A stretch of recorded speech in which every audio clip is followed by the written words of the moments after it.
Hey guys, just another quick shop update. Show you what I'm working on. I can't remember if I've shown any of the new projects. We got a few things going.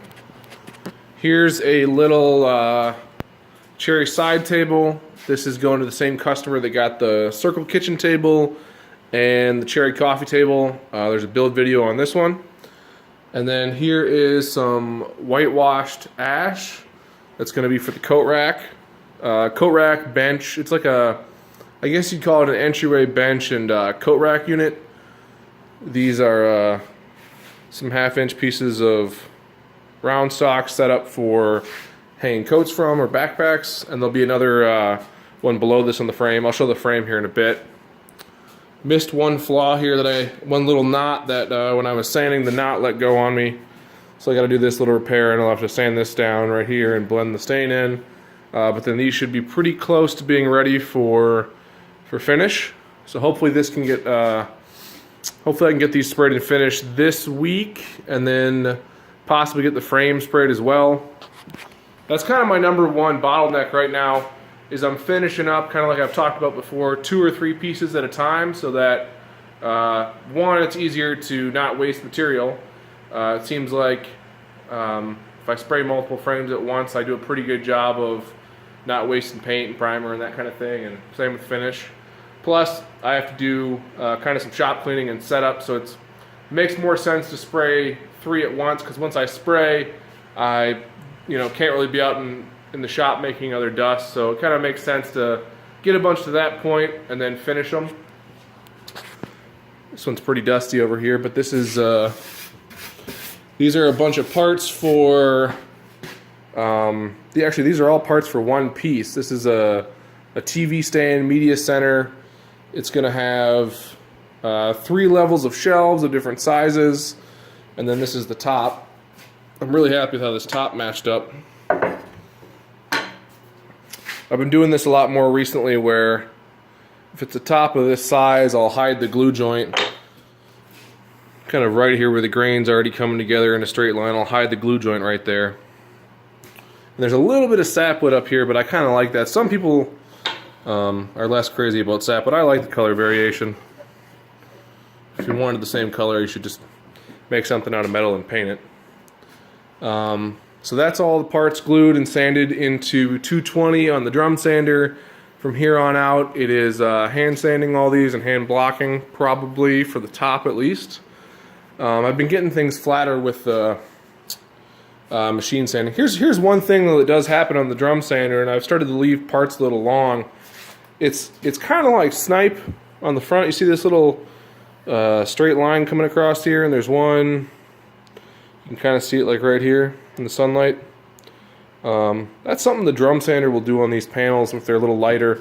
It'll kind of pull it in and kick it out like that when it comes out. And I noticed actually when I was editing one of the videos that I should drop the infeed table on the drum sander in the front. So I did that to kind of help compensate a little bit of that on the longer panels, and that seems to be working. It also seems to make a little less drag on feeding the panels through the drum. So that's what's over here. These parts are sitting. This is some offcut stuff. I'm swimming in offcuts right now, and I hate to get rid of this stuff. I keep trying to find something to build out of it, and I've built a few things, or find somebody locally that can use this kind of stuff. And I mean, I got offcuts swimming over there. I got offcuts over here. It's like a lot of these things I'll use, but it's just kind of getting to it. But these are parts for a coffee table and a desk. The desk is actually going to be a project for our house. It's going to be a 2-board desk, this piece right here, and this guy, so a nice 2-board desk, pretty simple. And then this will be a piece that I'm just building to sell, and it'll be a 23 by 46 coffee table, a 2-board. Using these size boards is a lot more work, because I can't run these as easily over my joiner to surface one side. And they kind of come surfaced from the mill, but kind of not. I order a lot of stuff. If it's a board table like this stuff, I'll order it surface 2 sides, straight line 1 edge. But this stuff I just picked out because I wanted the widest boards I could get from that other order. and I bought myself a bunch extra. So I think we'll build this and just get it for sale on the website. I'm trying to mix a few more of those things in, where when I'm already, when I'm already going to build 3 tables that are kind of similar, I may as well build a 4th and try and put it up for sale on the website. I have never actually done that yet, but I keep talking about doing it, and I think now the best way to do that is to fit these in around the other schedule.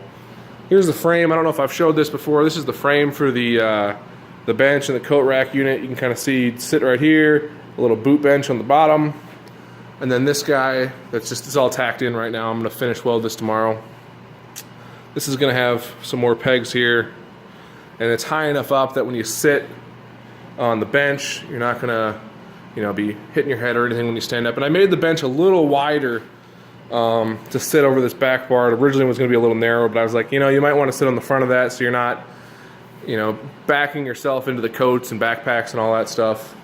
And then these tabs up here are just going to get holes drilled in them for that top wooden piece. So other stuff we got going here, I think I showed these on Instagram. These are some beams that came out of a house that was taken down. Somebody's grandma lived there, and this was the original structure that was built around it. This is the bottom of the one beam. That's the top. The goal here is just to keep these get them as smooth as possible without taking away too much character. The customer said the default on the side of leaving character. So I'm kind of doing the splinter test where I run my hand over it. If I don't get any splinters, then I'm calling that good. I don't know if we're going to be able to get it completely splinter free. They're going to be outside on a covered porch, so they're kind of intended to be left rustic, and we're going to use an exterior grade finish on them. I'm a little bummed though. I found we're going to stabilize all this with epoxy, and when I talked to the customer, we want to do as little epoxy as possible. It's still going to show up satin in the same color, but this wood is so dry. It's well over 100 years old. It's into the actually, I'll have to check on the Instagram post. I think I said when the customer said the house was built. I can't remember off the top of my head, but there's some punky spots in here. These were stored in a barn, and I can't tell if they actually got wet at some point. You can definitely see some traces of bugs in here. I've been watching these carefully to see if there's anything still living in here, because I don't want it getting into the other projects. And I have not seen any evidence of anything living, but there are certainly bug holes. And this slab in particular, I guess they're not slabs, this log is in worse shape than this one. This one's really nice and very solid, but this one had some punky spots here. It's got some punky spots here. The front of the bench there is kind of deteriorating. So we're going to soak as much epoxy in here as possible. Pretty much every day I've been coating these sections with epoxy, so hopefully this wood will soak that in, and it usually does a pretty good job of stabilizing it. But the wood is so dry. I've heard a couple of people describe beams of this age as almost like the wood has no life left in it at this point. This side I think we're going to have to do some too. Yeah, see how you can see a little bit of sponginess. I'm going to do that right now, actually. I was hoping not to. The top side is in better shape. This is the bottom side of this beam, so even though the frame's going to be sitting here and it's going to be covered, obviously they want this to last a long time, so we'll soak that in epoxy as much as possible to stabilize it. I did that on the stump table, which had the spalting, which is obviously kind of starting to, they had a couple of punky spots, and it did a really nice job of stabilizing that. Here is a giant coffee table we're doing. This is going to end up being, what did I do this on? 5 boards? 1, 2, 3, 4, 5 board table. I wanted to get this one in 4, but I couldn't quite find 4 boards large enough. But I think this glue joint here is pretty much disappearing right in there, so it almost looks like a 4 board. And this one, sometimes I'll do this where I'll put the kind of oddball right in the center. I think that actually looks, I kind of like how that looks with the grain. So these are just, all this epoxy is going to get sanded off.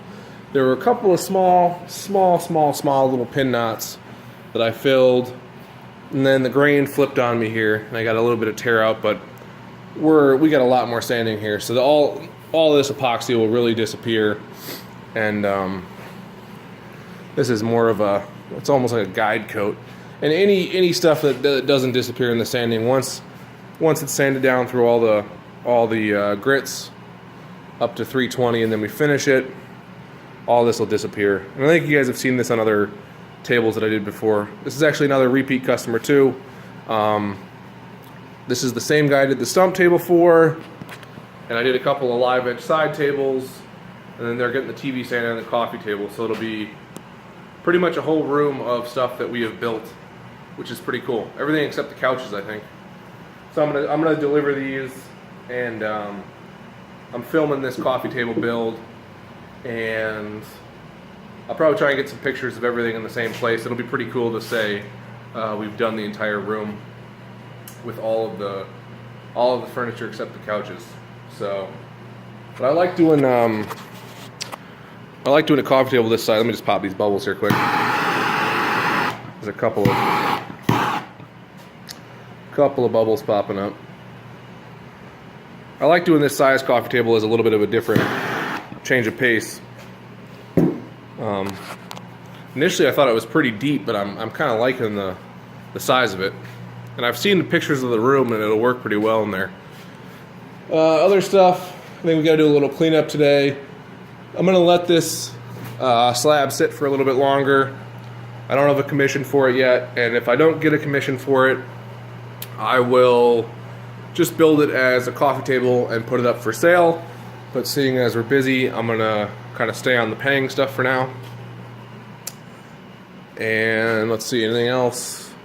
I got this cabinet. I don't know if I've showed this, but I picked that up for 20 bucks, which I'm ecstatic about. Made a huge difference in storing some of the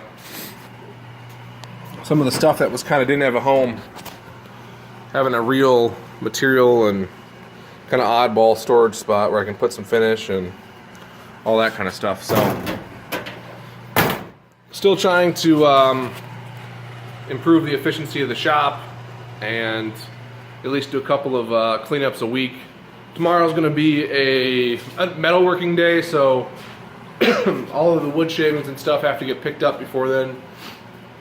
And I think we'll be doing the frames for this bench and probably cutting all the other parts for the existing stuff that we have going that hasn't been welded yet. So I think that's everything. Give you a quick shot of the shop from here. It's been a lot of fun being out here every day and getting going and kind of getting into a flow with production. So anyway, hopefully some of you guys find these shop updates interesting.